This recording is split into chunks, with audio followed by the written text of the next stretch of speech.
Ahoy there, mateys! Welcome back to the Rocket Rabbit Commentaries playthrough of Resident Evil 7. We are approaching the end of the wrecked ship level portion of the game, and we finally got the captain's locker open. And we finally get our goddamn... You stupid molded! This is supposed to be a good moment for us. It is a good moment. Payback. Yeah. Pay off. Pay it forward. So this is a different machine gun than the one that we had in the flashback, right? No, it's the same machine gun. Damn. Because remember, if Mia, there's a good chance that if Mia had the machine gun on her when she appeared at the Baker farm, that machine gun also would have been at the Baker farm. But no, we scoured that place. There was no machine gun on the premises. Okay.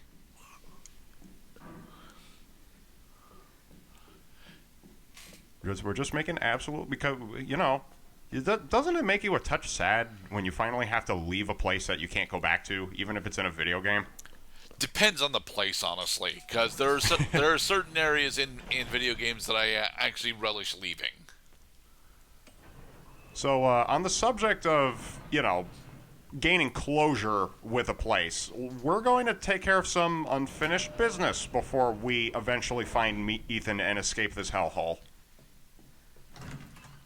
Are we actually going to find the lockpicks that we need?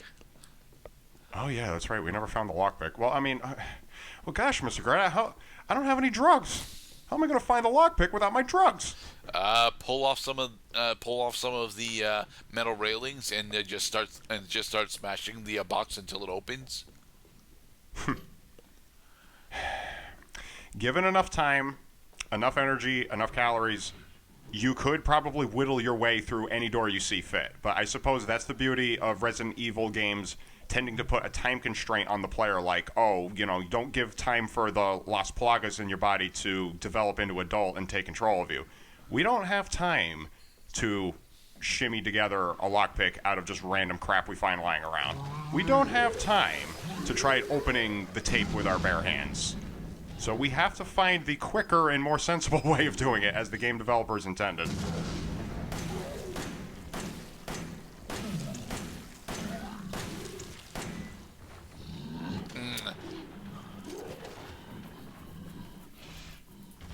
Hello. Goodbye. And now he's down. Okay. Boom. Okay. Now nobody can say that I chickened out of the fat molded boss fight. It's not even a boss fight. A fat molded he's a mini boss. That's why you don't see a lot of these guys. That's why you don't see a lot of these guys walking around in the game. It's because they're fucking huge. They're tough. They're probably going to kill you, which is why so far we have not run into a single encounter where you fight a fat molded, you know, in addition to other molded around.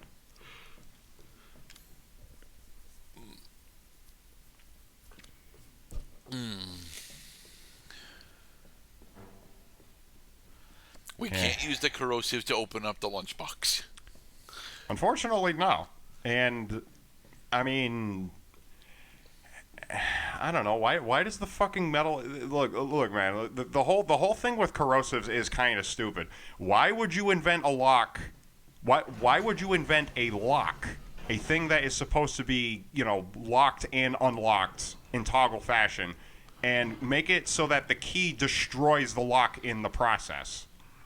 Well, it seems very silly. To be perfectly honest, Mr. Cloud, that is, you know, that is a video game logic at work, because these locks were not you know, out of meta were designed to, you know, have a normal locking mechanism. It's just that we can't find those normal locks, so we're using corrosives in order to, you know, go around them.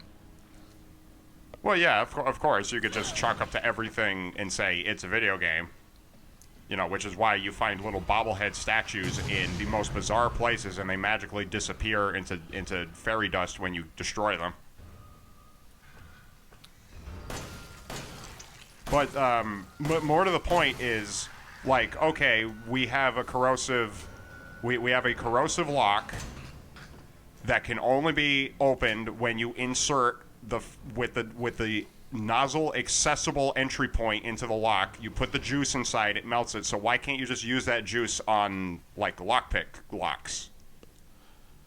Maybe it's because it's made of a different material that's like corrosive proof. Corrosive resistant. Great use of enhanced handgun ammo. Terminate four-legged molded with extreme prejudice.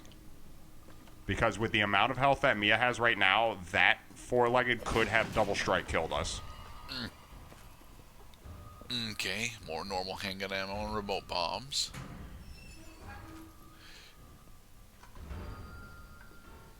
Why is the intense music playing? Because we're being pursued / building tension.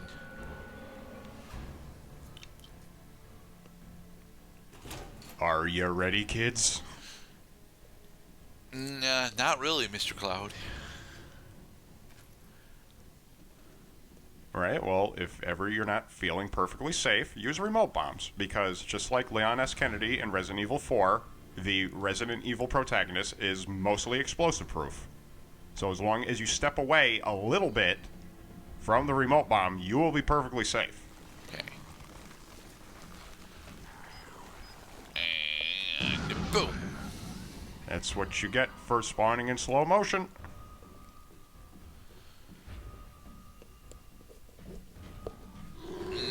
Oh, fat boy. You just said we don't ever actually have this exact encounter, Mr. Cloud. Well, so they were warming us up to this moment because the first fat molded that we found was supposed to be found first. That and you know the actual first fat molded that we fought was the one that Lucas throws at us, right? Yep. Fat man down. Fat man down. Machine gun ammo.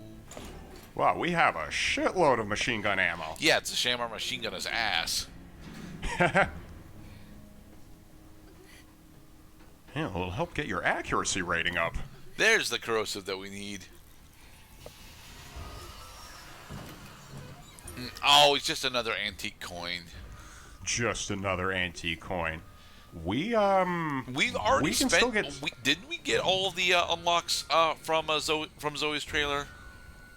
No, we only got the Magnum. Which, if you get the Magnum, I thought if you we got get the steroids. Magnum. We got steroids from a couple other sources. Okay. So right now, Ethan is on 2 units of steroids. Oh, and let me just say for the record, I can neither confirm nor deny that any amount of steroids that Ethan takes necessarily correlates to Mia's health bar. Okay. Ethan. Well, we made it to Ethan finally. What you need, Eve? Ethan? Hey, shh. I know. I'm not gonna hurt you. Hell, I'd never would have if I could have helped you. What do you mean? I'm no killer, son. Neither is Marguerite, nor my boy Lucas, or even Zoe here. That girl, Evelyn, she did this. What the hell is she? Now, what did she do to you? Well, she melded her consciousness into the hive mind of mold. She calls it. I found her. So this is the part of the Resident Evil game where like millions of jaws dropped from classic Resident Evil game players that this is what the game has become to. Now we're just creating imaginary planes of existence where characters can have conversations with each other. No. This is a telepathic dreamscape. Leon has actually experienced this shit before, so. You can't fight that. Well, that's true. That is canon. Leon has suffered nightmares. But this is not a nightmare. This conversation is actually happening. Oh, you're a different person after that. Just like Mia. So Mia sent me that message because of Evelyn. Listen, the girl just wants a family of her own. She's the key. Alright? You find her. You stop her. But we don't have our burner anymore, Jack. And to be honest, I can't remember if Zoe is in this cutscene when you get the butterfly. It's not the butterfly effect trophy. It's the trophy you get for getting the false ending of the game. Okay. Because in the false ending of the game, you rescue Zoe, which means that if you rescue Zoe, that this upcoming moment goes a little differently. But what we should have expected, of course, is, we're not out of the woods just yet. We got these brief little happy, warm, rosy moments with Mia, the woman we've been trying to rescue this whole time, and then she's just gone again. And she did give us our stuff back. Damn it. Yeah, about that. We don't have any items in our inventory. Language, Ethan.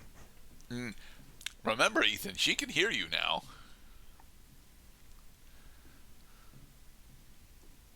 Yeah, on the subject of plot convenience, It's not all my fault.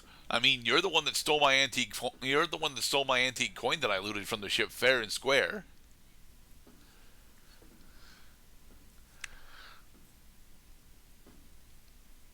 I am a giant man. Fear me.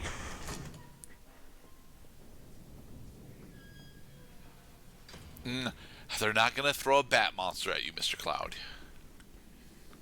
You should anticipate at any moment, if you have no weapons and no items in your inventory, that you're probably only going to get hit by things that they want to teach you how to avoid by, of course, killing you first.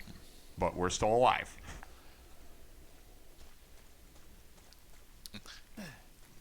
This bayou had a lot of fucking fish in it. Yeah, and they're all dead. Of course they're all dead. They've not been in the water for like 8 years, but still.